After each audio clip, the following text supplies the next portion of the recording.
सी जलती है आंखों में जिसके भी दिल में तेरा नाम है। परवाह ही क्या उसका आरंभ कैसा है और कैसा परिणाम है। धरती अंबर सितारे है उसकी नजरें उतारे, डर भी उससे डरा रे जिसकी रखवाली यारे। करता साया तेरा हे देवा श्री गणेश देवा श्री गणेश देवा श्री गणेश देवा श्री गणेश देवा श्री गणेश देवा श्री गणेश देवा श्री गणेश देवा श्री गणेश।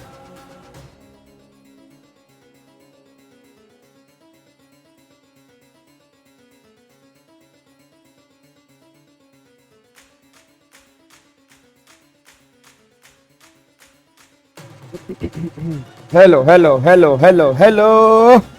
ओए सारे बच्चे फटाफट से शेयर कर दो जी। सारे बच्चे फटाफट से सारे ग्रुप में शेयर कर दो इसको।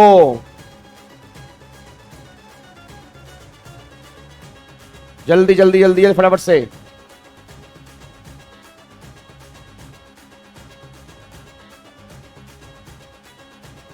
जल्दी शेयर करो फटाफट से सारे। तेरी भक्ति तो वरदान है, जो कमाए वो धनवान है।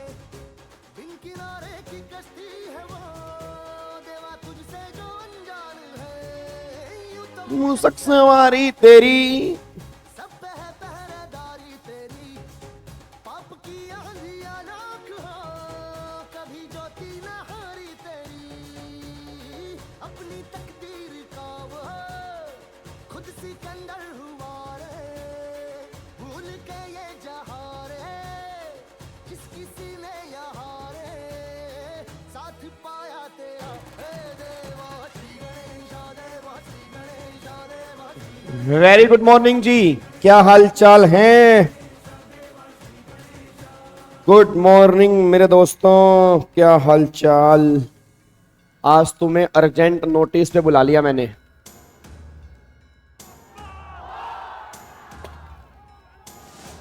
Good morning Kashish, good morning Angel, good morning Ankita, good morning Tanvi, good morning Samsung TV Vizio, good morning Simu, good morning.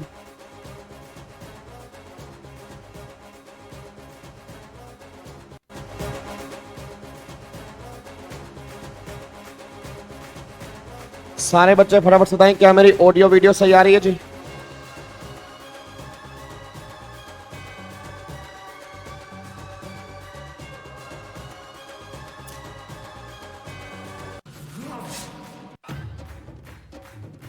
चलो जी, वेरी गुड मॉर्निंग जी, good morning good morning good morning good morning.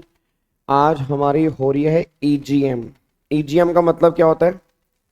EGM का मतलब ये होता है ना, अर्जेंट मीटिंग। और मैंने बस थोड़ा सा, मेरे को ये था यार मैं शाम को ना क्लास ले पाऊंगा नहीं ले पाऊंगा नहीं ले पाऊंगा, फिर तुम्हारी क्लास मिस हो जाएगी। ठीक है, तो फिर मेरे को ये था कि अभी मैं 1 घंटे की क्लास ले लेता हूँ। मेरे भी 12 घंटे वाली मैराथन खत्म हुई थी। अब मैंने कहा अभी जागा तो हुआ ही हूँ, अब जागा हुआ हूँ तो आपकी क्लास मैं ले ही लेता हूँ जी। ठीक है, तो फिर मेरे को ये था कि क्लास मैं ले ही लेता हूँ इसलिए जी। सर बैच कब तक फिनिश होगा? I am new. बैच त्रिशूल बैच अभी चल रहा है, अभी चल रहा है, देखो जी। ठीक है, तो अगर मैं शाम को ले पाया तो अच्छी बात है, अगर मैं शाम को नहीं ले पाया तो फिर हम कल मिलेंगे, ध्यान रखना। और कल हमारी सुबह 10 बजे त्रिशूल बैच वाली क्लास होगी, कल 10 बजे। और फिर कल 2 बजे जो होगी फिर वो हमारी संजीवनी बूटी वाली क्लास होगी, बस ये पर ध्यान दो। ठीक है ना, तो 10 बजे हमारी क्लास होगी अपना त्रिशूल बैच की, और 2 बजे हमारी क्लास होगी संजीवनी बूटी वाली, बस ये पर ध्यान दो। ठीक है जी, चलो अब एक बार सारे के सारे बच्चे फटाफट से यहाँ पे आ जाओ हो, एक बार फटाफट से यहाँ पे आओ जी। अब जितने बच्चे भी इस टाइम लाइव बैठे हैं मैं बता दूं, आप इसको एक बार सारे ग्रुप में डाल देना, आपसे रिक्वेस्ट है, क्योंकि बहुत सारे बच्चों को पता भी नहीं लगेगा कि आज क्लास थी। ठीक है ना, वो वेट कर रहे होंगे शाम की, वो आराम से 10-11 बजे उठेंगे, उनको लगेगा भाई साहब क्लास हुई थी नहीं हुई थी, हुई थी तो कब हुई थी, हमें क्यों नहीं बताया। ठीक है ना, तो अभी आपका फर्ज बनता है कि आप सारे ग्रुप में शेयर कर देना और दोस्तों को बता देना कि भाई क्लास हुई थी, आज सुबह 7:30 बजे क्लास हो गई थी, इसलिए थोड़ी सी अर्जेंट क्लास हो गई थी। आज 2 बजे वाली क्लास नहीं है जी, आज 2 बजे वाली क्लास नहीं है। अगर आज मैं शाम को ले पाया तो ले सकूंगा, नहीं तो फिर हमारी कल सुबह 10 बजे क्लास होगी त्रिशूल बैच की, और फिर कल 2 बजे क्लास होगी हमारी संजीवनी बूटी वाली जी। ठीक है जी। और सबको याद है ना 7 तारीख को, हेलो अंकल ओए इधर, 7 तारीख को शनिवार रात्रि हमें नींद नहीं आती, और इस शनिवार तो खतरनाक चैप्टर होने वाले हैं 5 है, तो गलती से भी शनिवार मिस मत कर देना। जो भी तुम्हारे प्लान है वो सारे प्लान को साइड में रख के शनिवार आप सबने लाइव आना है। और मैं पहले ही बोल रहा हूं, मैं शनिवार वाली मैराथन प्राइवेट करूंगा जी ना। आप मेरे को कुछ भी कहते रहो, गाली देनी है दे लो, बुरा कहना है कह लो, बट मैं पहले कह रहा हूं मैं शनिवार वाली मैराथन जो है वो मैं प्राइवेट करूंगा। वो सिर्फ उन्हीं बच्चों के लिए होगी जो लाइव आएगा, बस ये पर ध्यान दो। ठीक है ना, क्योंकि अगर मैं 12 घंटे लाइव जाग सकता हूं तो मैं उम्मीद करता हूं कि आप भी 12 घंटे लाइव जाग सकते हो। ठीक है ना, तो फिर ये मत कहना कि सर क्लास प्राइवेट क्यों कर दी, ये क्यों कर दिया, वो क्यों कर दिया। तो सारे बच्चे मेरे साथ कमिंग सैटरडे 12 घंटे लाइव बैठेंगे, उसमें 5 सेट की हम रिवीजन करेंगे। फेस टू फेस में आना चाहते हो फेस टू फेस में कोई दिक्कत नहीं है, लक्ष्मी नगर में आप आ सकते हो, कोई एंट्री फीस नहीं है, और लाइव हमारे यूट्यूब पे चलेगी ही चलेगी, बस ये पर ध्यान दो। ठीक है जी, चलो अब एक बार फटाफट से यहाँ पे आ जाओ जी। इधर देखो ध्यान से, अब सारे के सारे बच्चे यहाँ पे, कोई बात नहीं व्यूज नहीं मिलेंगे तो कोई बात नहीं। एक बच्चा कह रहा है कि प्राइवेट कर दोगे तो व्यूज कैसे मिलेंगे, मैं व्यूज के लिए तड़पा रहा हूँ ना, नालायक। मतलब हर एक बच्चे के अपने व्यूज कैसे मिलेंगे, ये कैसे मिलेंगे, वो कैसे मिलेंगे, फिर व्यूज चाहिए तो मैं रेगुलर बैच वीडियो पे डाल देता हूँ। मतलब वही बात है, अच्छे में ना बुरा ही दिखता है कि व्यूज कैसे मिलेंगे। भाई मेरे को व्यूज की टेंशन नहीं है, तुम उसकी टेंशन छोड़ दो। तुम ये चेक करो कि तुम्हारे अंदर डेडिकेशन है या नहीं है 12 घंटे जागने की, तुम ये बताओ मेरे को। चलो री, अब एक बार सारे के सारे बच्चे फटाफट से यहाँ पे आओ जी। इधर देखो ध्यान से, अब एक बार मेरे को बताओ लास्ट क्लास में बताओ हमने कहां तक कंप्लीट कर लिया था जी। सारे बच्चे बताओ लास्ट क्लास में हमने कहां तक कंप्लीट कर लिया था, मेरे को बताओ जी। लास्ट क्लास में हमने आई थिंक पीएफ वाला कॉन्सेप्ट हमने एक बार रिवाइज कर लिया था। तो अभी तक हमारे सैलरी में सेक्शन नंबर 15 हमने खत्म कर लिया, सेक्शन नंबर 16 हमने खत्म कर लिया, और सेक्शन नंबर 10 अलाउंसेस और प्रोविडेंट फंड वाला कॉन्सेप्ट हमने एक बार रिवाइज कर लिया।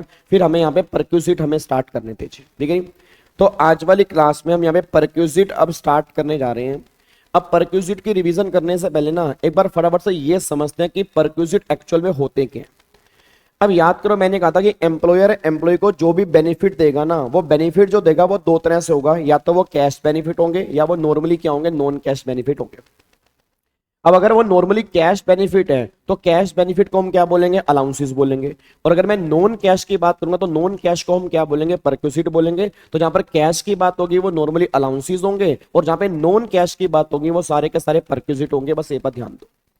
अब गवर्नमेंट ये बात कह रही है कि परक्यूजिट का मतलब होता है कि अगर सैलरी के अलावा अगर एम्प्लॉयर एम्प्लॉय को कुछ एडिशनल अमाउंट देगा उसको हम परक्यूजिट बोलेंगे।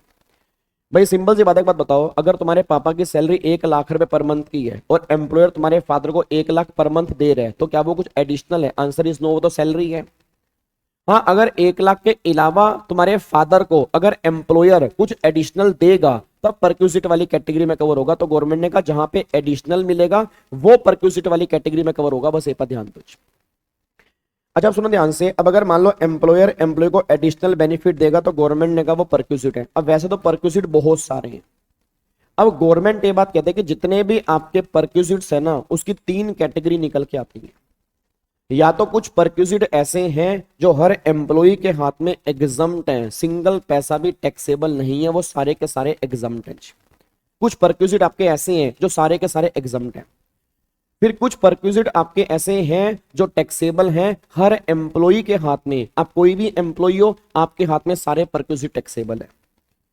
फिर कुछ परक्यूजिट ऐसे हैं जो टैक्सेबल सिर्फ होंगे स्पेसिफाइड एम्प्लॉय के हाथ में टैक्सेबल होंगे, नॉन स्पेसिफाइड एम्प्लॉय के हाथ में टैक्सेबल नहीं होंगे। ये 3 कैटेगरी दिमाग में लेके चलना। हेलो भाई साहब, ओए ओए नालायक, इधर देखो ध्यान से, आंखों में नींद है, आंख साफ करके आओ पहले नालायक को। इधर सुनो ध्यान से, बिना नहाए बैठे हो बिल्कुल ही, एक बच्चा देख लो ऐसे करके बैठा है, इधर देखो ध्यान से। तो 3 पॉइंट यहाँ पे निकल के आ रहे हैं। तो पहला पॉइंट निकल के आ रहा है, कुछ परक्यूजिट ऐसे हैं जो टैक्स फ्री हैं, सब एम्प्लॉय के हाथ में एग्जम्प्ट है। फिर कुछ परक्यूजिट ऐसे हैं जो हर एम्प्लॉय के हाथ में टैक्सेबल है, और कुछ परक्यूजिट ऐसे हैं जो स्पेसिफाइड एम्प्लॉय के हाथ में टैक्सेबल होंगे और किसी के हाथ में टैक्सेबल नहीं होंगे। अब बच्चा ये बात कह रहा है सर ये स्पेसिफाइड एम्प्लॉय का मतलब क्या है और नॉन स्पेसिफाइड एम्प्लॉय का मतलब क्या है, और ऐसे कौन से परक्विजिट हैं जो स्पेसिफाइड के हाथ में टैक्सेबल है और नॉन स्पेसिफाइड के हाथ में नॉन टैक्सेबल है, वो सारी की सारी बातें हम करेंगे बाद में। बट एक बार पहले हम ये समझ लेते हैं कि कौन कौन से परक्विजिट हमें रिवाइज करने हैं, ताकि हमें टोटल आइडिया लगे कि हमें कितने परक्विजिट हमें करने हैं जी। अब मैं यहाँ पे ना आपको परक्विजिट की लिस्ट दिखाने जा रहा हूं कि कौन कौन से परक्विजिट यहाँ पर निकल के आ रहे हैं। तो एक बार चेक करते हैं कौन कौन से परक्विजिट यहाँ पे आ रहे हैं जी। अब अगर मैं परक्विजिट की बात करूंगा तो देखो यहाँ पे ये हमारे परक्विजिट निकल के आते हैं। तो सबसे पहले परक्विजिट की लिस्ट मैं आपके सामने यहाँ पे लिखने जा रहा हूँ कि कौन कौन से परक्विजिट हमारे यहाँ पे निकल के आ रहे हैं। एलो, ये क्या हो गया, ओहो इसमें तो ये तो दूसरा पीडीएफ आ गया, अरे माय गॉड।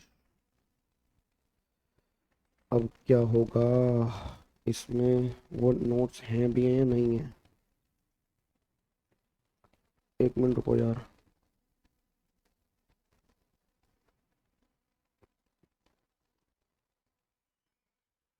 कौन, नहीं नहीं नहीं, कौन कौन से परक्विजिट हमारे यहाँ पे निकल के आ रहे हैं उसकी लिस्ट मेरे को देखनी पड़ेगी यार, ये तो काम खराब हो गया। यहाँ पे एक बार चेक करता हूँ इसके अंदर अगर लिस्ट दी होगी तो शायद कौन कौन से परक्विजिट हमारे यहाँ पे निकल के आ रहे हैं। चलो ऐसा करते हैं, इधर देखो ध्यान से, एक बार परक्विजिट के नाम आपको लिखवा देता हूँ, एक बार आप चेक करना कौन कौन से परक्विजिट निकल के आ रहे हैं। वैसे तो बहुत सारे परक्विजिट हैं, वैसे तो आपके बहुत सारे परक्विजिट हैं, बट जो जो परक्विजिट आज वाली क्लास में हमें करने हैं उसके नाम मैं आपको लिखवाने जा रहा हूँ। इधर देखो ध्यान से कौन कौन से परक्विजिट हमें करने हैं। एक तो सबसे पहला गिफ्ट वाला परक्विजिट अभी हम डिस्कस कर लेंगे, फिर गिफ्ट वाले परक्विजिट के बाद दूसरा परक्विजिट जो हमारा है that is sweat equity share, ये परक्विजिट हम डिस्कस कर लेंगे। फिर तीसरा परक्विजिट जो आज हम डिस्कस करेंगे वो हमारा यहाँ पे आएगा लंच फैसिलिटी, ये पॉइंट हम यहाँ पे डिस्कस कर लेंगे, लंच वाला। फिर आज वाली क्लास में हम डिस्कस कर लेंगे इंटरेस्ट ऑन लोन वाला पॉइंट, आज हम रिवाइज कर लेंगे। फिर यहाँ पे हम रिवाइज कर लेंगे क्रेडिट कार्ड एक्सपेंडिचर, ये हम रिवाइज करेंगे, या क्लब मेंबरशिप फीस, ये हम रिवाइज कर लेंगे। फिर एक परक्विजिट आज हम रिवाइज करेंगे LIC प्रीमियम वाला, ये हम रिवाइज कर लेंगे। उसके बाद एक परक्विजिट और हम रिवाइज करेंगे, और वो परक्विजिट जो हम रिवाइज करेंगे वो है यूज ऑफ मूवेबल प्रॉपर्टी, ये हम रिवाइज करेंगे। फिर एक परक्विजिट हम रिवाइज करेंगे, वो हम रिवाइज करेंगे ट्रांसफर ऑफ मूवेबल प्रॉपर्टी, ये हम रिवाइज करेंगे। तो हमारा टारगेट ये है कि ये परक्विजिट जो है ना ये आज हमें रिवाइज करने हैं, बस ये पर ध्यान दीजिए, ठीक है। तो आज हमारी क्लास ज्यादा लंबी नहीं है, आज हमारी क्लास सिर्फ 1 घंटे की क्लास है। 1 घंटे के अंदर हमें सारे के सारे परक्विजिट हमें रिवाइज करने हैं। एक तो गिफ्ट वाला, एक स्वेट इक्विटी शेयर, एक lunch facility, interest on loan, credit card, club membership fees, LIC premium, use of movable property, transfer of movable property, ये परक्विजिट हमें करने हैं। अब मुझसे ये क्वेश्चन मत पूछना कि सर इसमें स्पेसिफाइड के हाथ में कौन सा है, नॉन स्पेसिफाइड के हाथ में कौन सा है। जब सारे परक्विजिट कर लेंगे उसके बाद मैं एक लिस्ट आपको लिखवा दूंगा कि स्पेसिफाइड के हाथ में कौन सा है और नॉन स्पेसिफाइड के हाथ में कौन सा है, उसकी लिस्ट हम बाद में लिख लेंगे। अब 1 बाय 1 हम रिवाइज करने जा रहे हैं कि सबसे पहला जो हम रिवाइज कर रहे हैं दैट इज गिफ्ट। अब एक बात मेरे को सोच के बताओ, पहले मेरे को सारे बच्चे बताओ, प्रैक्टिकल लाइफ में बताना, क्या एम्प्लॉयर एम्प्लॉई को कभी गिफ्ट देता है? सारे बच्चे बताना, क्या एम्प्लॉयर एम्प्लॉई को कभी गिफ्ट देता नहीं देता? बिल्कुल देता है। अच्छा, अगर मान लो एम्प्लॉयर एम्प्लॉई को गिफ्ट देता है तो याद करो मैंने कहा था कि अगर एम्प्लॉयर एम्प्लॉई को गिफ्ट देगा तो उसके 2 केस होंगे, या तो वो गिफ्ट मिलेगा मनी फॉर्म में और या वो गिफ्ट मिलेगा नॉन मनी फॉर्म में। अच्छा, अगर एम्प्लॉयर एम्प्लॉय को मनी फॉर्म में गिफ्ट मिलेगा, अगर एम्प्लॉयर एम्प्लॉय को मनी की फॉर्म में गिफ्ट देगा तो गवर्नमेंट ने कहा उस केस में कोई एग्जम्पशन लिमिट नहीं है, सारा का सारा गिफ्ट टैक्सेबल है। मान लो मैंने अपने एम्प्लॉय को 2000 रुपए गिफ्ट कर दिए मनी फॉर्म में, सारा टैक्सेबल। मैंने अपने एम्प्लॉय को 3000 रुपए गिफ्ट कर दिए, सारा टैक्सेबल। मैंने अपने एम्प्लॉय को 4000 रुपए गिफ्ट कर दिए, सारा टैक्सेबल। मैंने एम्प्लॉय को 6000 रुपए गिफ्ट कर दिए, अगर मनी फॉर्म में है तो फुली टैक्सेबल है, सिंगल पैसे की भी एग्जम्पशन नहीं है। बट अगर गवर्नमेंट ये बात कहते हैं कि अगर आपने नॉन मनी फॉर्म में गिफ्ट किया तो 2 केस होंगे, 5000 तक एग्जम्प्ट है और अगर 5000 से ऊपर है तो एक्सेस वैल्यू जो है वो टैक्सेबल है। मतलब सिंपल सी बात क्या निकल के आ रही है, मनी वाले केस में कोई दिक्कत नहीं है, मनी वाले केस में फुली टैक्सेबल है। नॉन मनी वाले केस में 5000 एग्जाम्प्ट है। अगर 5000 से ऊपर, मैं दोबारा कह रहा हूं, एक्सेस वैल्यू हमें टैक्सेबल करनी है, पूरी वैल्यू टैक्सेबल नहीं करनी। मान लो आपके एग्जाम में क्वेश्चन आ गया कि आपने अपने एम्प्लॉय को ना एक घड़ी गिफ्ट की, उस घड़ी की वैल्यू 4000 रुपए है, एग्जाम्प्ट है, पर आपने अपने एम्प्लॉय को एक घड़ी गिफ्ट की, उसकी वैल्यू 6000 रुपए है, तो 1000 रुपए टैक्सेबल होगा, 5000 रुपए एग्जाम्प्ट है। गवर्नमेंट बस ये बात कहना चाह रही है। अब एक बच्चा ये बात कहता है, सर आपने मैंने क्लास में ये भी कहा था, ठीक है, आपने हमें क्लास में ना ये भी कहा था कि वो एक पॉइंट होता है जो आपने कहा था गिफ्ट वाउचर, कई बार गिफ्ट वाउचर मिलते हैं। अब अगर मान लो गिफ्ट वाउचर मिल रहे हैं, तो उस वाउचर वाले केस में क्या करना है भाई, वाउचर को मनी में कन्वर्टेबल मानेंगे या वाउचर को मनी में कन्वर्टेबल नहीं मानेंगे? तो गवर्नमेंट कहती है वो तुम्हारी एजम्पशन पे डिपेंड करता है। अगर मान लो एग्जाम में क्वेश्चन बन गया कि एम्प्लॉयर ने एम्प्लॉय को गिफ्ट वाउचर दिया 6000 रुपए का, तो अगर मनी में कन्वर्टेबल मानोगे तो 6 के 6000 रुपए टैक्सेबल है, और अगर मनी में कन्वर्टेबल नहीं मानोगे तो 1000 रुपए टैक्सेबल होगा, 5000 एग्जाम्प्ट होगा। तो वो आपकी एजम्पशन पे डिपेंड करता है कि आपने क्या लिख के आना है। बच्चा कह रहा है सर अगर एमसीक्यू उसके अंदर बन जाएगा, अगर एमसीक्यू उसके अंदर बनेगा तो ऑलवेज आप ये मान के चलोगे मनी में कन्वर्टेबल है, पूरे 6000 रुपए टैक्सेबल करके आओगे। और अगर बड़े क्वेश्चन के अंदर बनेगा, आप फर्स्ट प्रेफरेंस देकर आओगे 6000 रुपए टैक्सेबल पे। सेकंड ऑल्टरनेटिव ये भी है, अगर किसी बच्चे ने 1000 रुपए टैक्सेबल कर दिया तो भी कोई दिक्कत वाली बात है, तो भी वो सही है। क्या बात मेरी समझ में आ रही है? तो सारे के सारे बच्चे मुझे आंसर दो। हेलो भाई साहब, ओए ओए यार प्लीज, यार please please please please please please please, मेरा पूरी क्लास का क्वेश्चन है, सारे के सारे बच्चे आंसर दो। अगर एम्प्लॉयर एम्प्लॉय को गिफ्ट दे रहा है, आप सारे बच्चे बोल दो गिफ्ट दो फॉर्म में, मनी और नॉन मनी। अगर बात करूंगा मनी, तो मनी वाले केस में अगर है, अगर सारी की सारी वैल्यू टैक्सेबल है, कोई 5000 रुपए की लिमिट नहीं है। फिर अगर बात करूंगा नॉन मनी, नॉन मनी में दो केस होंगे, 5000 तक या 5000 से ज्यादा। अगर 5000 तक है तो सारा एग्जाम्प्ट है, अगर 5000 से ऊपर है तो एक्सेस वैल्यू जो होगी वो टैक्सेबल होगी। ये पॉइंट हमारा गिफ्ट वाले केस में निकल के आ रहा है, बस ये पर ध्यान। अब एक बच्चा कहता है गाबा, ओए गाबे गाबे गाबे गाबे गाबे गाबे गाबे गाबे गाबे गाबे गाबे गाबे, सुन, ये जो गिफ्ट वाला पॉइंट है ये डिफॉल्ट स्कीम में है, ऑप्शनल स्कीम में है, दोनों में है, दोनों में जितने परक्विजिट हम कर रहे हैं ये दोनों स्कीम के अंदर सेम ट्रीटमेंट होगा, बस एक लंच वाले पॉइंट को छोड़ के बाकी सब में सेम ट्रीटमेंट है। अब ये बार बार मत पूछना कि सर ये दोनों में सेम ट्रीटमेंट है, आंसर इज यस, सभी परक्विजिट का दोनों में सेम ट्रीटमेंट है। बस जहां लंच वाले केस में 50 रुपए पर मील की बात होगी वो डिफॉल्ट स्कीम में नहीं मिलेगा, वो ऑप्शनल स्कीम के अंदर मिलेगा। बाकी सभी परक्विजिट जो हैं, चाहे ऑप्शनल हो चाहे डिफॉल्ट हो, दोनों कैटेगरी में सेम होगा, बस ये पर ध्यान दो। क्या गिफ्ट वाले केस के अंदर मेरी बात समझ में आ रही है? सारे बच्चे बोलो, क्या गिफ्ट वाले केस के अंदर बात समझ में आ रही है? कोई दिक्कत तो नहीं है? पक्का पक्का लॉक कर दूं? नोट्स आपके पास हैं, एक बार नोट्स आप चेक कर सकते हो। गिफ्ट वाले केस में सेम लिखा होगा, मनी नॉन मनी, मनी में फुली टैक्सेबल, नॉन मनी में दो केस 5000 एग्जाम्प्ट, और 5000 के बाद जो होगी वो एक्सेस वैल्यू जो होगी वो टैक्सेबल होगी। ये मनी वाला केस निकल के आ रहा है। अब सेकंड परक्विजिट जो यहाँ पे निकल के आ रहा है, सेकंड परक्विजिट हमारा यहाँ पे निकल के आ रहा है, सेकंड जो है, सेकंड परक्विजिट जो हमारा यहाँ पे है that is sweat equity share. अच्छा, अगर मैं स्वेट इक्विटी शेयर की बात करूंगा तो एक बात बताओगे, स्वेट इक्विटी शेयर का मतलब क्या होता है? स्वेट इक्विटी शेयर का मतलब होता है खून पसीने की कमाई। स्वेट इक्विटी शेयर मतलब होता है खून पसीने की कमाई। अब एक बात बताओ, मान लो एम्प्लॉयर ने ना एम्प्लॉय को स्वेट इक्विटी शेयर इशू कर दिया, एलटीसी की बात करेंगे बाद में, एलटीसी वाला आज नहीं करेंगे, एलटीसी वाला कल करेंगे। जितने बच्चे कुछ परक्विजिट होंगे टेंशन मत लो, सारा कुछ रिवाइज कराऊंगा। बाकी बच्चा कुछ परक्विजिट हम कल वाली क्लास में करेंगे, मोटर कार हो गया, मेडिकल हो गया, एलटीसी हो गया, ठीक है ना। ये सारी की सारी बातें जो भी बच्चे परक्विजिट्स होंगे वो कल वाली क्लास में 10 बजे वाली क्लास में खत्म कर लेंगे।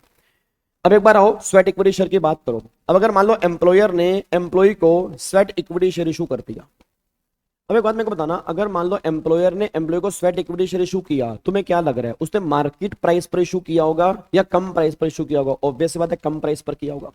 या ऐसा भी हो सकता है उसने अपने एम्प्लॉय को फ्री ऑफ कॉस्ट में इशू कर दिया। अब मेरा पूरी क्लास का क्वेश्चन है, मान लो रिलायंस लिमिटेड ने अपने एम्प्लॉय को स्वेट इक्विटी शेयर इशू किए, दो केस में, या तो फ्री में इशू किए या उसने कंसेशनल रेट में किए, और जो उसने स्वेट इक्विटी शेयर इशू किए उस टाइम उसकी फेयर मार्केट वैल्यू जो है वो 1500 रुपए पर शेयर है, और उसने सामने एम्प्लॉई से जो पैसा चार्ज किया वो चार्ज किया 600 रुपए पर शेयर। मेरे को सारे बच्चे बोल देना, अगर मैंने ये शेयर एम्प्लॉय को इशू किया और फ्री ऑफ कॉस्ट में इशू किया तो सारे बच्चे बोल दो फायदा कितना हुआ एम्प्लॉय को, बस ये बता दो। सारे बच्चे बोल दो फायदा कितना हुआ, मेरे को ये बताओ फायदा कितना हुआ, बस ये बताओ मेरे को फायदा कितना हुआ जी, जल्दी बोलो फायदा कितना हुआ। हाँ जी, अगर 1500 वाला शेयर मैंने फ्री में दिया, फायदा कितना हुआ, पूरे 1500 रुपए का। तो गवर्नमेंट ने बोला पूरे के पूरे 1500 रुपए एम्प्लॉय के हाथ में टैक्सेबल परक्यूसिट बनेगा, बस ये पर ध्यान दो। अगर फ्री ऑफ कॉस्ट में है तो ये 1500 रुपए क्या बन गया, वैल्यू ऑफ टैक्सेबल परक्यूसिट, सिंगल पैसा भी यहाँ पे एग्जम्प्ट नहीं है, सारी की सारी वैल्यू टैक्सेबल है।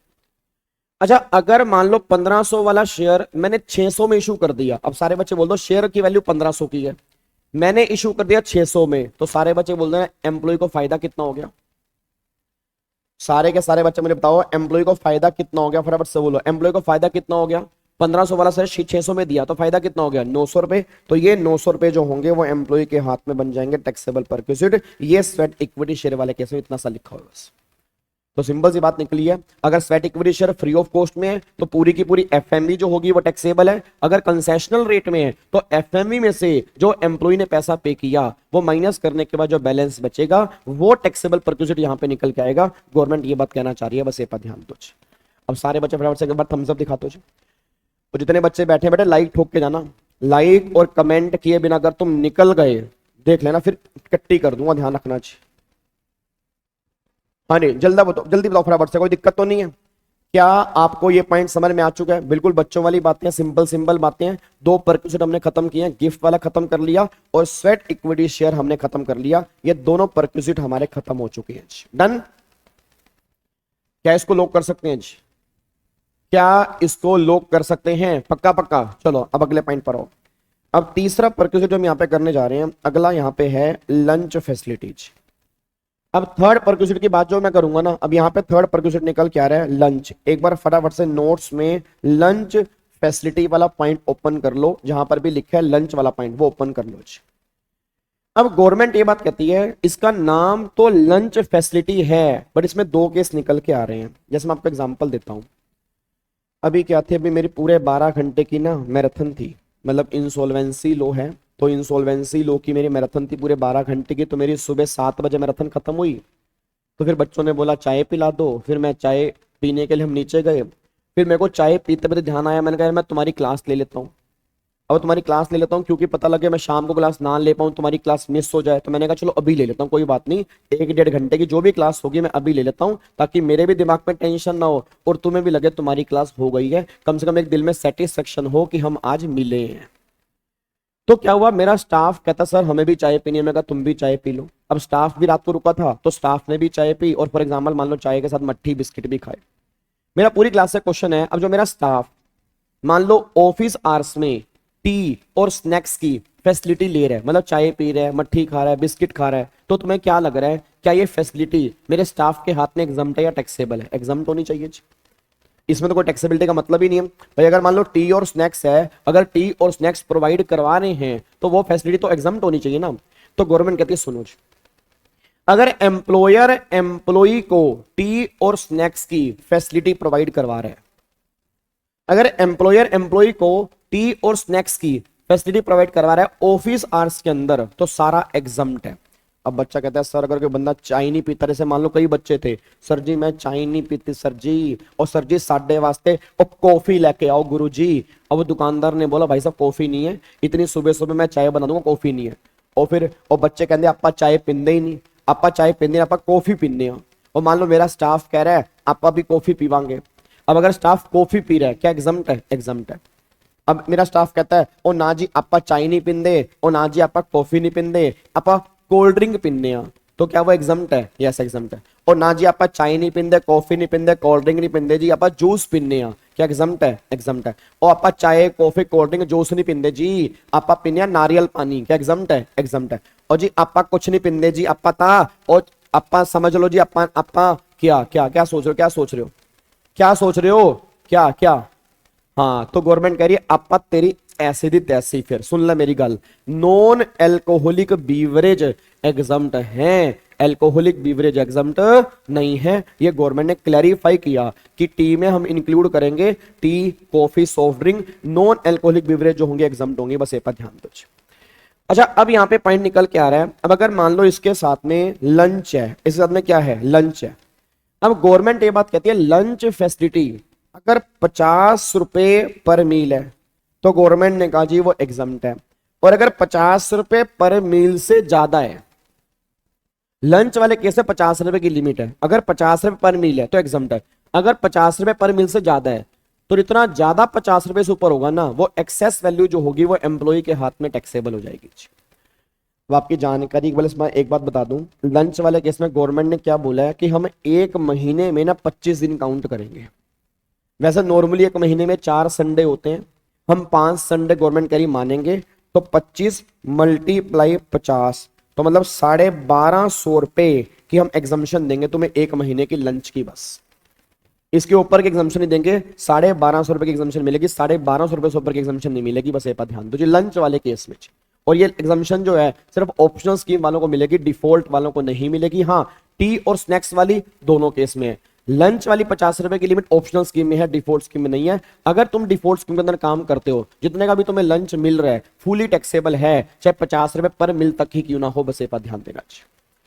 क्या बात मेरी समझ में आ रही है? तो ये बातें आपकी लंच वाले केस में निकल के आ रही है। सर 25 दिन क्यों? तन्वी गवर्नमेंट कह रही 5 संडे हम काउंट नहीं करेंगे ना। अब जिस दिन तो एम्प्लॉय आते ही नहीं, उनको लंच क्या खिलाओगे? अब एम्प्लॉय बैठा घर, ओ आजा ओए, ओ सोनो मेरी गल, ओ एम्प्लॉय आजा यार। और एम्प्लॉय कहता जी संडे है मैं नहीं आऊंगा, अरे आजा लंच खा ला है, ओ लंच खा ला है, ऐसे थोड़ा होगा। अरे नालायक, जब 5 दिन छुट्टी है तो 5 दिन की काउंटिंग क्यों करेंगे? एग्जामिशन तो फिर 25 डेज की मिलेगी ना, तो हम कैलकुलेशन जो करेंगे वो 25 की करेंगे। 5 दिन वाले केस में लंच फैसिलिटी काउंट नहीं करेंगे। गवर्नमेंट ये बात कहना चाह रही है। क्या बात मेरी समझ में आ रही है? और एक पॉइंट और बता दूं, रिमोट एरिया, अगर मान लो कहीं तुम रिमोट एरिया के एम्प्लॉय हो तो फिर लंच फैसिलिटी सारी एग्जम्प्ट है, चाहे 50 रुपए हो चाहे 50 रुपए से ऊपर हो।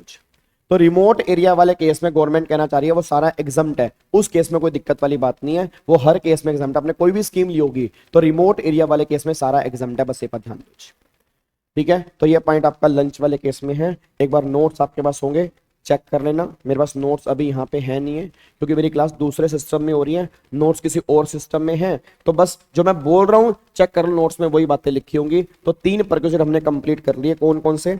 एक तो हमने कंप्लीट कर लिया गिफ्ट, एक हमने कर लिया स्टैटिक वेरिएशन, एक हमने कर लिया लंच।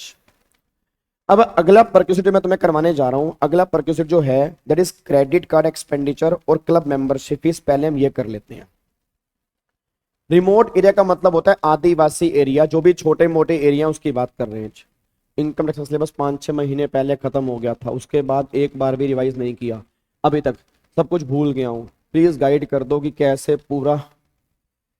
अमन यार त्रिशूल बैच देख लो, बस यही कह सकता हूँ मैं, क्या करूँ? त्रिशूल बैच देख लो, मैराथन देख लो, जितना हो सकता है उतना तो करोगे ही करोगे। अब क्या कह सकते हैं, जितना है उतना टाइम को यूज करो। अच्छा अब अगले पॉइंट पर आओ, जब अगले पॉइंट पर आओ। अब अगला पॉइंट यहाँ पे निकल के आ रहा है क्रेडिट कार्ड। अब एक बात मैं बताओ, एम्प्लॉयर एम्प्लॉय को ना क्रेडिट कार्ड दिलवा रहा है, या एम्प्लॉयर एम्प्लॉय को किसी क्लब का मेंबर बनवा रहा है। अब अगर एम्प्लॉयर एम्प्लॉय को क्रेडिट कार्ड दिलवा रहा है या किसी क्लब का मेंबर बनवा रहा है, तो गवर्नमेंट करे सुनो, अगर क्रेडिट कार्ड और क्लब मेंबरशिप जो फैसिलिटी प्रोवाइड हो रही है, अगर ये बिजनेस के लिए, अगर तुम इसको यूज कर रहे हो बिजनेस पर्पस के लिए, तो गवर्नमेंट ने कहा भाई वो सारा एग्जम्प्ट है, इसको छोड़ो। बट अगर वो पर्सनल पर्पस के लिए, अगर तुम्हारा ऑफिशियल नहीं है, पर्सनल पर्पस है, तो जो भी क्रेडिट कार्ड की फीस होगी, एनुअल फीस होगी, मेंटेनेंस फीस, जो भी फीस पे कर रहा होगा एम्प्लॉयर, वो एम्प्लॉय के हाथ में टैक्सेबल है। बस ये पर ध्यान दो, एग्जाम में कभी क्वेश्चन नहीं बनेगा। रटने वाला बच्चा बस एक बात ध्यान दे, अगर ये बिजनेस के लिए यूज हो रहे हैं या बिजनेस पर्पस है तो एग्जम्प्ट है, अगर पर्सनल पर्पस है तो जो भी चार्जेस एम्प्लॉयर ने पे किए होंगे वो एम्प्लॉय के हाथ में टैक्सेबल है। क्रेडिट कार्ड वाले केस में बस इतना सा पॉइंट है, बस ये पर ध्यान दो। क्या बात समझ में आ रही है? तो एग्जाम में क्वेश्चन बनने की उम्मीद यहां से नहीं है। क्या बात मेरी समझ में आ रही है? पक्का पक्का, कोई दिक्कत तो नहीं है? चलो अब भाई साहब जो मैं सबसे इंपॉर्टेंट है ना वो मैं करवाने जा रहा हूं। अब हमारा पॉइंट है इंटरेस्ट ऑन लोन, ये इंपॉर्टेंट है। मेरे को सारे बच्चे आंसर देना, क्या एम्प्लॉयर एम्प्लॉय को लोन देता है? बताओ सारे बच्चे बताओ, क्या एम्प्लॉयर एम्प्लॉय को लोन प्रोवाइड करवाता है? बिल्कुल करवाता है। अब प्रैक्टिकल लाइफ में एम्प्लॉयर एम्प्लॉय को लोन प्रोवाइड करवाता है। अब अगर मान लो एम्प्लॉयर ने मान लो एम्प्लॉय को लोन दिया, अब 2 केस होंगे, या तो लोन दिया फ्री रेट ऑफ इंटरेस्ट में या दिया कंसेशनल रेट ऑफ इंटरेस्ट में।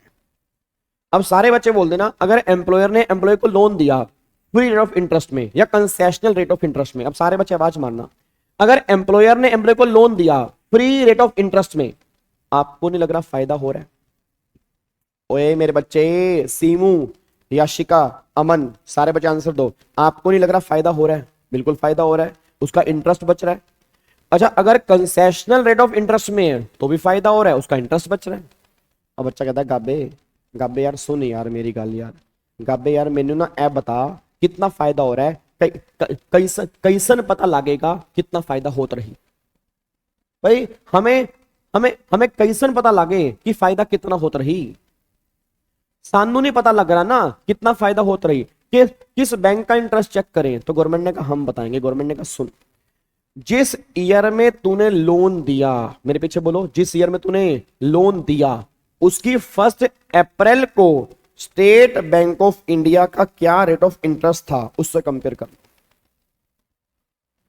जिस ईयर में तूने लोन दिया उसकी 1 अप्रैल को स्टेट बैंक ऑफ इंडिया का क्या रेट ऑफ इंटरेस्ट था उससे कंपेयर कर लो, और जो भी स्टेट बैंक ऑफ इंडिया का इंटरेस्ट रेट होगा उसके बेस पे तुम कंपेयर कर लो। इतना बेनिफिट तुम्हारे हाथ में टैक्सेबल है।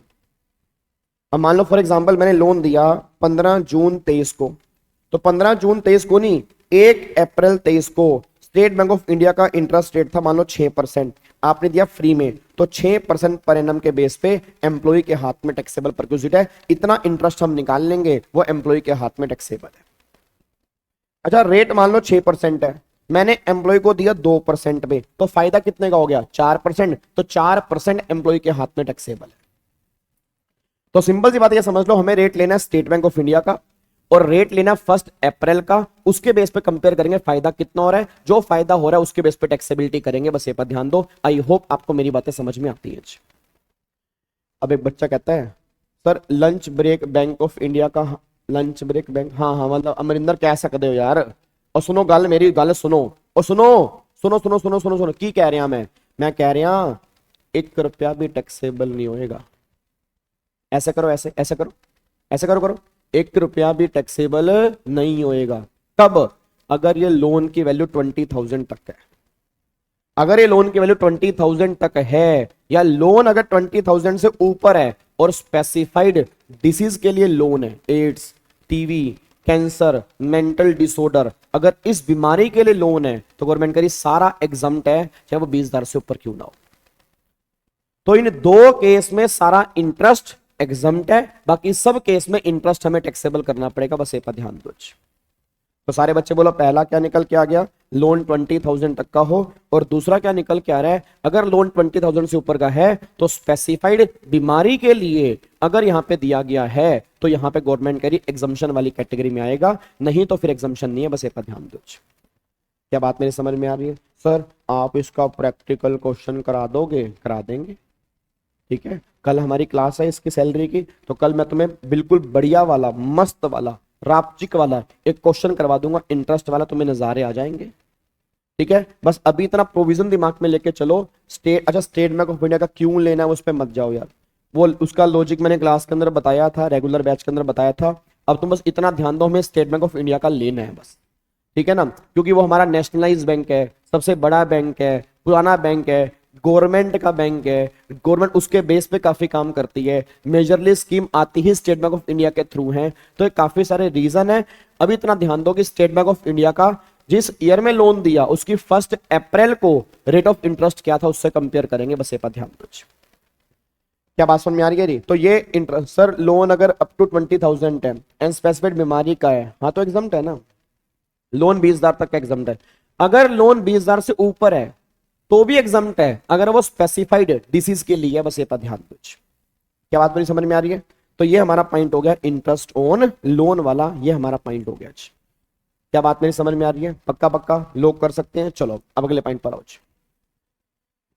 ठीक है। अब अगले पॉइंट पर आओ, नेक्स्ट पॉइंट पर आओ। अब नेक्स्ट पॉइंट जो है हमारा, नेक्स्ट परक्यूजिट जो यहाँ पे निकल के आ रहा है, वो परक्यूजिट हमारा यहाँ पे आ रहा है LIC प्रीमियम। LIC प्रीमियम, आप मेरे को बताओगे LIC का मतलब क्या होता है? Life insurance corporation. अच्छा एक बात बताना, एम्प्लॉय की जिंदगी का इंश्योरेंस करवाने की जिम्मेदारी किसकी है? बताओ सारे बच्चे, बताओ मेरे को, सारे बच्चे बताओ। भाई तुम नोट्स में देख रहे हो ना?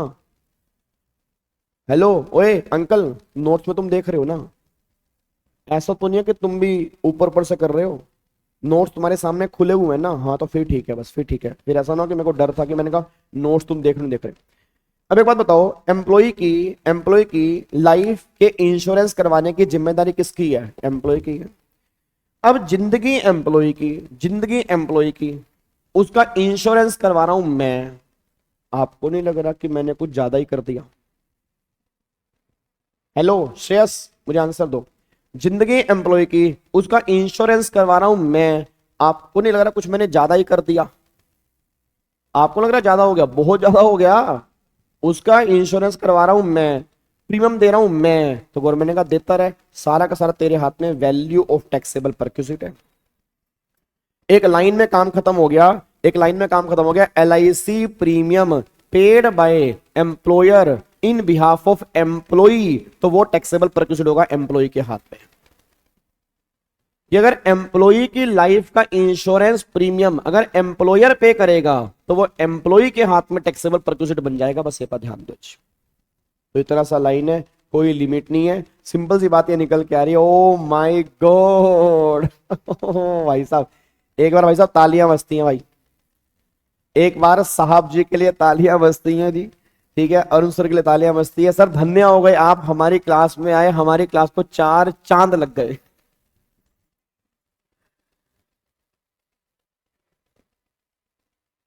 हाँ जी भाई इधर देखो ध्यान से, मजे ले रहे हैं सर भाई, मजे ले रहे हैं। सर की डेडिकेशन तुम्हें पता नहीं है अभी। सर भाई साहब आग लगा देते हैं। ठीक है सर, जाके सो जाता। अब मेरे को ये था यार मैं क्लास ले लेता हूँ 1 घंटे की। चलो ओए सुनो ध्यान से, मैं कहना क्या चाह रहा हूँ। एक बार सारे के सारे बच्चे मुझे फटाफट से बताओ। हेलो भाई साहब सुनो, क्वेश्चन क्या निकल के आ रहा है। अब लाइफ एम्प्लॉय की उसका इंश्योरेंस करवा रहा हूं मैं, उसका प्रीमियम पे कर रहा हूं मैं, तो सारे के सारे बच्चे बोल दो क्या वो टैक्सेबल परक्यूसिटी बनेगा? नहीं बनेगा? बिल्कुल बनेगा जी। तो गवर्नमेंट ने कहा L I C premium paid by employer on behalf of employee, तो वो टैक्सेबल परक्यूसिटी है। गवर्नमेंट बस ये बात कहना चाह रही है। क्या बात मेरी समझ में आ रही है सर जी? कोई दिक्कत तो नहीं है? पक्का पक्का लोग अरे यार सर जी मजे मत लो यार, इधर देखो ध्यान से जी। तो एल आई सी प्रीमियम जो है वो टैक्सेबल परक्यूसिट बन जाएगा। ये पॉइंट यहाँ पे निकल के आ रहा है। अब सारे बच्चे बोल दो हेलो भाई साहब, ओए अंकल, हेलो, ओए इधर। कौन कौन से परक्यूसिट हमने किए? गिफ्ट हो गया, बोलो भी नालायकों क्या हो गया तुम्हें? गिफ्ट हो गया, आगे बताओ। लंच फैसिलिटी हो गया, और कौन सा हो गया? इंटरेस्ट लोन हो गया, स्वेट इक्विटी शेयर हो गया, क्रेडिट कार्ड वाला हो गया, क्लब मेंबरशिप हो गया। ये सारे परक्यूसिट अभी तक हमने कंप्लीट कर लिए। अब अगला परक्यूसिट जो मैं तुम्हें बताने जा रहा हूं, नेक्स्ट परक्यूसिट जो है ये है इंपॉर्टेंट, ये है यूज ऑफ मूवेबल प्रॉपर्टीज। अब एक बार मेरे को सारे के सारे बच्चे बताना, यूज ऑफ मूवेबल प्रॉपर्टी। अच्छा एक बात बताओ, क्या एम्प्लॉयर एम्प्लॉय को मूवेबल प्रॉपर्टी यूज करने की देता है जी? जल्दी बताओ, क्या एम्प्लॉयर एम्प्लॉय को मूवेबल प्रॉपर्टी यूज करने के लिए देता है नहीं देता? बताओ यस या नो। बिल्कुल देता है यार। जैसे मान लो मेरे यहाँ पर अभिषेक मान लो स्टाफ काम करता है, उसको मैंने एसी यूज करने के लिए दिया हुआ है, लैपटॉप मैंने यूज करने के लिए दिया हुआ है, फोन मैंने यूज करने के लिए दिया हुआ है। अब इतना सारा सामान मैंने यूज करने के लिए दिया है, तो एम्प्लॉयर एम्प्लॉय को मूवेबल प्रॉपर्टी यूज करने के लिए देता ही है ना, प्रैक्टिकल लाइफ में देता ही है जी।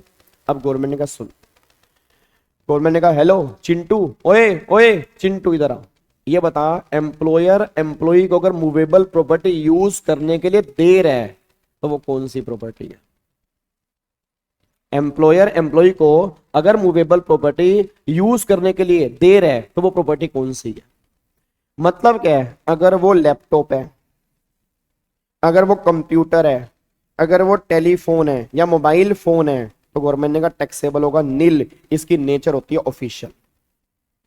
यार मैंने तुम्हें लैपटॉप दिया, क्या तुम मूवी देखोगे क्या? नहीं, तुम उस लैपटॉप के अंदर मूवी देखोगे क्या? मैंने तुम्हें फोन दिया, तुम उसके अंदर बात करोगे, हेलो बेबी, हाँ बेबी क्या, गुड मॉर्निंग बेबी, बेबी उठ गए, हाँ खाना ताया? नहीं ताया, मैंने भी नहीं ताया, पहले तुम कहो। मैं नहीं, ऐसा ये बातें करोगे क्या तुम? ये हरकतें करोगे क्या? ये ऑफिशियल नेचर के लिए दिया ना मैंने, तुम्हारी पर्सनल चैट के लिए दिया नहीं। तो गवर्नमेंट ने कहा नेचर ऑफिशियल है, टैक्सेबल होगा नील, इस केस में कोई दिक्कत नहीं। हाँ अगर इसके अलावा मान लो फ्रिज हो गया, एसी हो गया, माइक्रोवेव हो गया, टीवी हो गया, वॉशिंग मशीन हो गया, फर्नीचर हो गया, अगर ये सब यूज करने के लिए दिया तो 2 केस हैं। अब अगर ये प्रॉपर्टी यूज करने के लिए दी है तो गवर्नमेंट का 2 केस हैं। ये बताओ ये प्रॉपर्टी एम्प्लॉयर की है या एम्प्लॉयर ने कहीं से लेकर दी है। दो केस होंगे, या तो ये प्रॉपर्टी एम्प्लॉयर की होंगी या उसने कहीं से लेकर दी होंगी। अब अगर ये प्रॉपर्टी एम्प्लॉयर की है, अगर ये प्रॉपर्टी एम्प्लॉयर की है, उसके खुद की है, तो एक्चुअल कॉस्ट का 10% पर एनम हम एम्प्लॉय के हाथ में टैक्सेबल कर देंगे। जो भी एक्चुअल कॉस्ट होगी उसका 10% पर एनम जो होगा हम एम्प्लॉय के हाथ में टैक्सेबल कर देंगे, अगर वो प्रॉपर्टी उसके खुद की है, मतलब उसने कहीं से लेकर नहीं दी। और अगर उसने कहीं से लेकर दी है, मान लो मैंने बाहर से लेकर दी है, तो अगर मैंने कहीं से लेकर दी है तो गवर्नमेंट ने कहा फिर जो भी तुम रेंट चार्जेस पे कर रहे होंगे वो एम्प्लॉय के हाथ में टैक्सेबल है।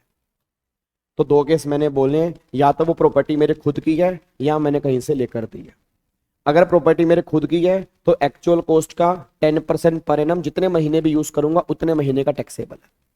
और अगर मैंने कहीं से लेकर दी है तो जो भी एक्चुअल चार्जेस होंगे उसके एक्चुअल चार्जेस वो एम्प्लॉय के हाथ में क्या बन जाएंगे, टैक्सेबल। ये गवर्नमेंट यहां पे कहना चाह रही है यूज ऑफ मूवेबल प्रॉपर्टी वाले केस में, बस ये पर ध्यान दो।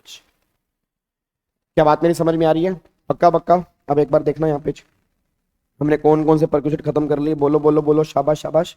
गिफ्ट हो गया, स्वेट इक्विटी हो गया, लंच फैसिलिटी हो गया, इंटरेस्ट ऑन लोन हो गया, क्रेडिट कार्ड हो गया, क्लब मेंबरशिप हो गया, LIC प्रीमियम हो गया और यूज ऑफ मूवेबल प्रॉपर्टी हो गया। सर जी गाबा सर, ओए गाबा सुन, एक बार थोड़ा थोड़ा ओवरव्यू दोबारा दे दोगे सारा, रिवीजन की भी रिवीजन, थोड़ा सा वो थोड़ा ना मिस हो रहा है कुछ।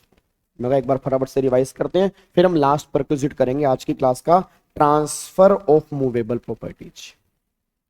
अब एक बार देखो, गिफ्ट वाले केस में दो केस है, मनी नॉन मनी। मनी वाले केस में फुली टैक्सेबल, कोई लिमिट नहीं है, स्टार्टिंग से टैक्सेबल। नॉन मनी में 5000 एग्जाम, 5000 के बाद टैक्सेबल, एक्सेस वैल्यू टैक्सेबल, ये गिफ्ट है।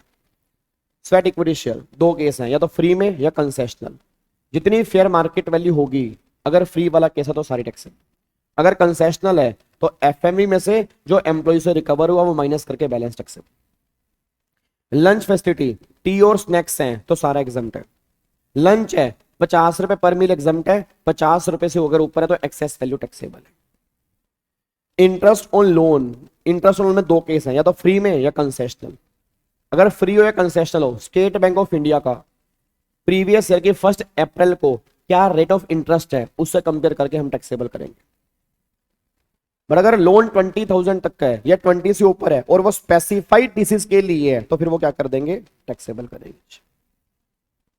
अगला फिर गवर्नमेंट करिए क्रेडिट कार्ड, क्लब मेंबरशिप, अगर ये बिजनेस के लिए है तो एग्जम्प्ट है, और अगर ये पर्सनल पर्पस के लिए है तो जो एम्प्लॉयर इसकी फीस पे करेगा वो एम्प्लॉय के हाथ में टैक्सेबल है।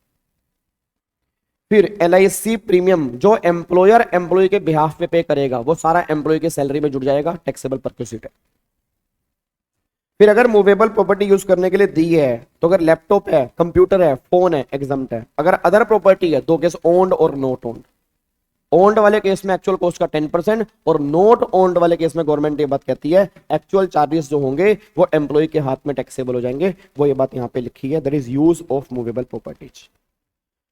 क्या बात समझ में आ रही है जी? पक्का पक्का। अब यहाँ पे आ जाओ, अब लास्ट पॉइंट है यहाँ पे ट्रांसफर। इसको थोड़ा ध्यान से पढ़ना, इसमें से एग्जाम में क्वेश्चन बन जाता है। ये हमारा है ट्रांसफर ऑफ मूवेबल प्रॉपर्टी। अब ट्रांसफर ऑफ मूवेबल प्रॉपर्टी में ना गवर्नमेंट कहती है अगर एम्प्लॉयर ने एम्प्लॉय को मूवेबल प्रॉपर्टी ट्रांसफर की है तो 3 केस होंगे। हेलो भाई साहब, ओए हेलो, ओए इधर इधर, 3 केस होंगे। पहला, आप ये बताओ आपने प्रॉपर्टी ट्रांसफर कौन सी की है? या तो आपने कंप्यूटर ट्रांसफर किया, या लैपटॉप ट्रांसफर किया, या मोबाइल फोन ट्रांसफर किया, या टेलीफोन ट्रांसफर किया, या तो ये ट्रांसफर किया, या आपने ट्रांसफर की है मोटर कार, और या आपने ट्रांसफर की है अदर एसेट। एम्प्लॉयर ने एम्प्लॉय को या तो ये दिया, या मोटर कार दी, या अदर एसेट दी। मेरे को सारे बच्चे बोल देना। अगर एम्प्लॉयर ने एम्प्लॉय को कंप्यूटर, लैपटॉप, मान लो मोबाइल फोन, ये टेलीफोन अगर ये दिया तो गवर्नमेंट ने कहा सुनो, जितनी इसकी कॉस्ट है उसमें से माइनस कर दो डेप्रिसिएशन। फिर बैलेंस जो वैल्यू आएगी WDV, उससे तुम कंपेयर कर लो कंसीडरेशन, कितने का तुमने एम्प्लॉय को बेचा है, तो जितना फायदा एम्प्लॉय को हो रहा होगा वो वैल्यू ऑफ टैक्सेबल परक्यूसिट है। एक बार मैं दोबारा बोलूंगा, सूर्या वो एग्जाम्प्ट होगा सेक्शन 1010C के अंदर, उसको हम बाद में देखेंगे। जो आप मुझसे पूछ रहे हो वो सेक्शन 1010 की बात हो रही है, वो भी हम यहाँ पे चेक नहीं कर रहे। कॉस्ट में से माइनस करोगे डेप्रिसिएशन, आज की वैल्यू निकालोगे, फिर कंपेयर करोगे, फिर टैक्सेबल है। सर डेप्रिसिएशन कितना, इस वाले केस में माइनस करेंगे 50% WDV method completed year, 50% WDV method completed year, इस बेस पे कैलकुलेशन करेंगे। कंप्लीट ईयर मतलब जहां से परचेस किया और जहां आपने बेचा, उस मतलब पूरा पूरा साल निकालना है, और पार्ट को हमें इग्नोर करना है, हमें सिर्फ कंप्लीट ईयर लेना है। अगर फिर मोटर कार की बात करूंगा तो मोटर कार वाले केस में गवर्नमेंट कहना चाह रही है कॉस्ट में से माइनस कर दो डेप्रिसिएशन, फिर बैलेंस वैल्यू आ रही है, इसमें से माइनस करो कंसीडरेशन, डिफरेंस आपके हाथ में टैक्सेबल है। अब डेप्रिसिएशन में क्या आएगा, 20% WDV method completed year, 20% WDV method completed year. फिर अगर अदर एसेट की बात करूंगा तो कॉस्ट माइनस में डेप्रिसिएशन, ये जो बैलेंस वैल्यू आएगी कंपेयर करोगे कंसीडरेशन से, फिर जो डिफरेंस होगा वो टैक्सेबल। अब यहाँ पे डेप्रिसिएशन जो है वो आपका है 10%, और यहाँ पे ध्यान रखना SLM मेथड है कंप्लीट ईयर, मतलब यहाँ पे WDV, यहाँ पे WDV, यहाँ पे SLM, यहाँ पे 50, यहाँ पे 20, यहाँ पे 10, और तीनों केस में कंप्लीटेड ईयर लेना, उसके बेस पे कैलकुलेशन करनी है। अब मैं इसका प्रैक्टिकल क्वेश्चन करवाना चाहता हूं, आज की क्लास का लास्ट क्वेश्चन, ठीक है। बाकी जितने परक्यूसिट्स होंगे वो हम कल 10 बजे खत्म करके कल ही क्लास में हम अपना सैलरी हमारा पैक हो जाएगा, और क्वेश्चन भी कल हम इसके सैलरी के करेंगे, और अगर टाइम बचा तो कल वाली क्लास में ही हम अपना स्टार्ट कर देंगे कैपिटल गेन और अदर सोर्स की रिवीजन।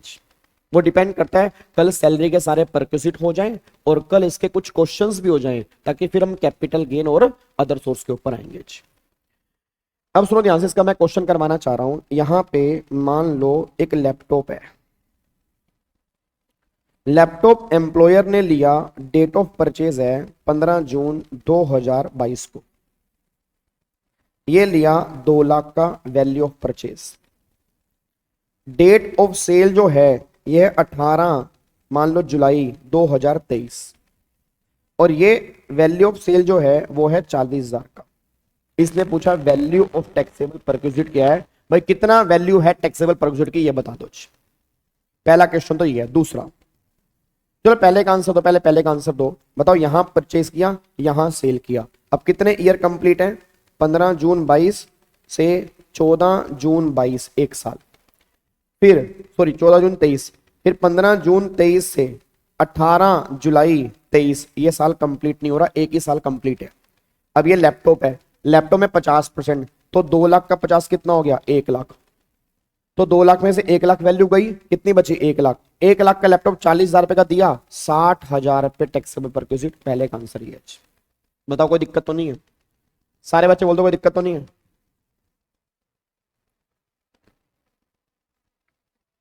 जल्दी बोलो, लॉक कर दूं,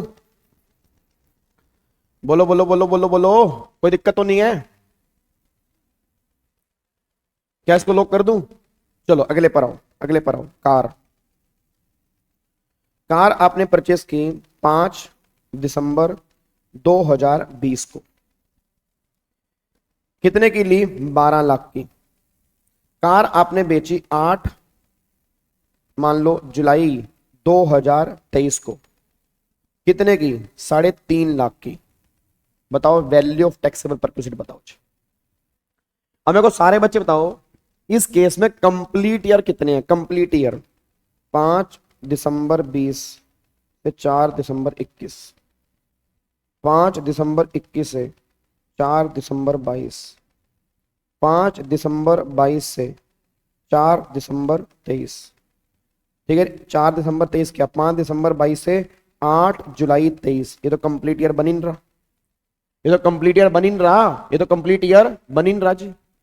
अब अगर ये कंप्लीट ईयर बन ही नहीं रहा, अब सोच के बताना चाहिए, यहाँ पे कंप्लीट सिर्फ 2 ही साल बन रहे हैं, 2 साल।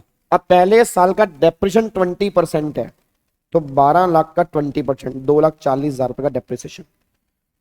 अगले साल का डेप्रिसिएशन जो है 2,40,000 रुपए का अगले साल आएगा 1,92,000। तो डेप्रीसिएशन जो आ गया वो टोटल मिला के आ गया जी आपका 4,32,000। ये डेप्रीसिएशन है। अच्छा, इतने की वैल्यू मेरी गिर गई, इतने की वैल्यू मेरी कम हो गई, तो 12 लाख में से इतने की वैल्यू मेरी कम हो गई, तो 12 लाख में से 4,32 माइनस कर दो, ये बचा 7,68,000। अब 7,68 वाली गाड़ी 3.5 की बेची तो फायदा कितना हो गया एम्प्लॉय को? 4,18,000 रुपए टैक्सेबल परक्यूसिटेज। बताओ कोई दिक्कत तो नहीं है? सारे बच्चे बोल दो कोई दिक्कत तो नहीं है। बताओ, बच्चों वाली बातें यार, क्या मुश्किल है इसके अंदर? और बच्चा कहता है सर ये मुश्किल होता है, हमें समझ नहीं आता। भाई दिक्कत क्या है इसमें? दिक्कत कहां लग रही है इसमें? सिंपल सी बात तो है यार, कोई दिक्कत आने का मतलब ही नहीं है जी। लोग कर दो इसको पक्का पक्का। अब अगले पॉइंट पर आओ, फर्नीचर। लास्ट पॉइंट, फर्नीचर लिया आपने 8 नवंबर 2020 को, 8 नवंबर 20 को लिया 1 लाख का, 5 जुलाई 2023 को बेचा 20,000 का। बताओ कितना बेनिफिट है? अब मेरे को सारे बच्चे बताओ, 8 नवंबर 20 को लिया 1 लाख का और 20,000 रुपए का बचा 5 जुलाई 23 को, कितने साल बन रहे हैं? 8 नवंबर 20 से 7 नवंबर 21, 8 नवंबर 21 से 7 नवंबर 22, 8 नवंबर 22 से 5 जुलाई 23, ये साल कंप्लीट नहीं है, 2 साल बन रहे हैं। अब इसमें 10% है, एसएलए मेथड है, 10% एसएलए मेथड। तो 1 लाख है तो पहले साल भी 10,000, अगले साल भी 10,000, तो 20,000 रुपए का हो गया डेप्रिसिएशन। अब 1 लाख में से 20,000 रुपए चले गए, कितना बचा? 80,000 रुपए। अब 80,000 वाला जो फर्नीचर है बेच दिया 20,000 का। अब 80,000 वाला फर्नीचर 20,000 का बेचा, अब 80 वाला 20 का, तो फायदा कितना हो गया? 60,000 रुपए। That is taxable perquisite. बस ये पर ध्यान दीजिए, क्या ही क्वेश्चन है। ठीक है, तो ये पॉइंट हमारे निकल के आ रहे हैं। ये परक्यूसिट हैं, और भी परक्यूसिट हैं अभी। एलटीसी हमें करना है, मेडिकल करना है, मोटर कार करना है, स्वीपर गार्डनर वॉचमैन हो गया वो हमें करना है जी। तो कुछ परक्यूसिट हमारे अभी और भी बैलेंस बचे हैं, बट ये परक्यूसिट हमने आज का टारगेट लिया था, इतने परक्यूसिट आज हमें रिवाइज करने हैं जी। अब मैं तुम्हें एक होमवर्क दे रहा हूँ। होमवर्क क्या दे रहा हूँ जी? होमवर्क बस मैं इतना सा होमवर्क दे रहा हूँ, जो बैलेंस परक्यूसिट है एक बार आप कल वाली क्लास से पहले पढ़ के आएंगे। ऐसे ऐसे मुंह उठा के मत आ जाना कि भाई साहब सर सर हमें तो याद ही नहीं था आपने क्या काम दिया था। तो जो सैलरी के बचे हुए परक्यूसिट हैं, मोटर कार, मेडिकल, एलटीसी, एक बार सारे आपने कल से पहले पढ़ के आने हैं, ताकि कल वाली क्लास में चैप्टर फिनिश करें विद प्रैक्टिकल क्वेश्चन। बस ये पर ध्यान दो। ठीक है, अब सारे बच्चे लाइक करके जाएंगे, कमेंट करके जाएंगे। कमेंट तुम करके जाया करो, तुम बहुत भाई साहब आलसी हो चुके, मैं सही बता रहा हूँ। अब अगर कोई नया बच्चा इस चैनल के ऊपर आएगा और अगर वो वीडियो देखेगा और वो बोलेगा एक भी कमेंट नहीं है, कि एक भी धिल्ले का गाबा सर पढ़ाते नहीं है क्या, कितना अजीब लगता होगा उसको। चलो अब जाते जाते एक क्वेश्चन करो और ओके अलविदा। एक क्वेश्चन दे रहा हूं मस्त तुम्हें। कार, कार लिए 11 लाख की, 5 दिसंबर 2018 को, और गाड़ी बेची है मान लो 4.5 लाख की, और ये बेची है 4 नवंबर 2023 को। बताओ, क्वेश्चन करो और घर जाओ। बस क्वेश्चन करो और घर जाओ।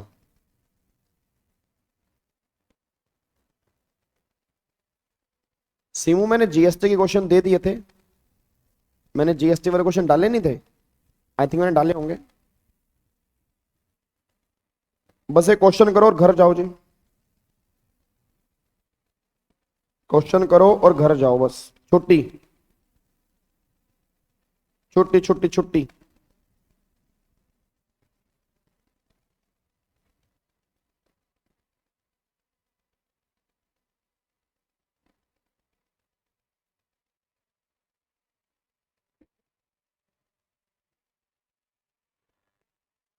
हाँ जी,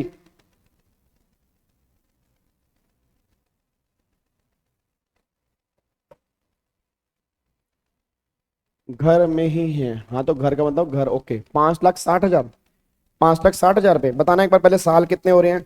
5 दिसंबर 18,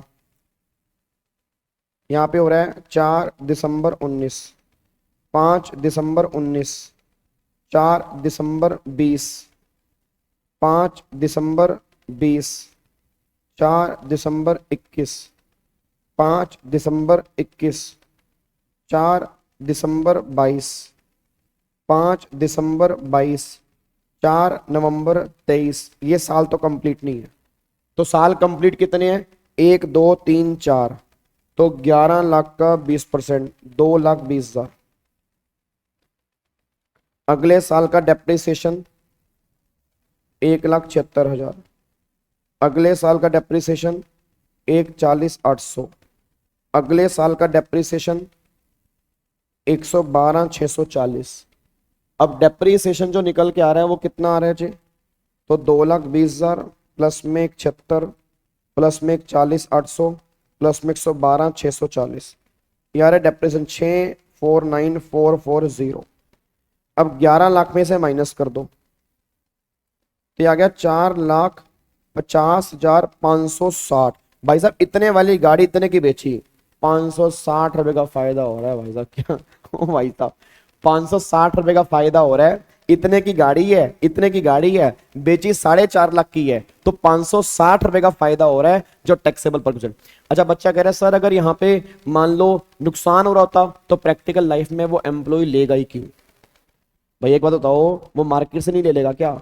फायदा होगा तो वो लेगा ना। अगर नुकसान हो रहा है तो वो मार्केट से ही ले लेगा। तो नुकसान वाले केस का तो मतलब ही नहीं है, हमेशा फायदे वाले केस में लेगा। सिंपल सी बात ये निकल के आ रही है। ठीक है जी, चलो जी, तो अब जाके फाइनली हम पैक कर रहे हैं। आई होप आपको सारे प्रिक्विजिट समझ में आ गए होंगे। बाकी हम मिल रहे हैं कल 10 बजे, नोट कर लो कल का टाइम 10 बजे। कल हम 10 बजे त्रिशूल बैच सैलरी का चैप्टर फिनिश करेंगे और 7 तारीख को हमारी मैराथन है, वो भूल मत जाना। सब जगह ढिंडोरा पिटवा दो। 7 तारीख का मतलब 7 तारीख यहीं पर आप रहोगे, बस ये पर ध्यान दो और कहीं आपको जाने की जरूरत नहीं है। सारे प्लान शादी वादी जो भी हैं सब कैंसिल करके सारे के सारे बच्चे यहाँ पर बैठेंगे और बाकी मिलते हैं कल वाली क्लास में। ओके री, bye bye, tata, thank you so much, God bless you, love you all, जय हिंद। थैंक यू सो मच, बहुत बहुत आभार आप सभी का यहाँ पर आए। Thank you so much, God bless you, love you all, जय हिंद, थैंक यू सो मच।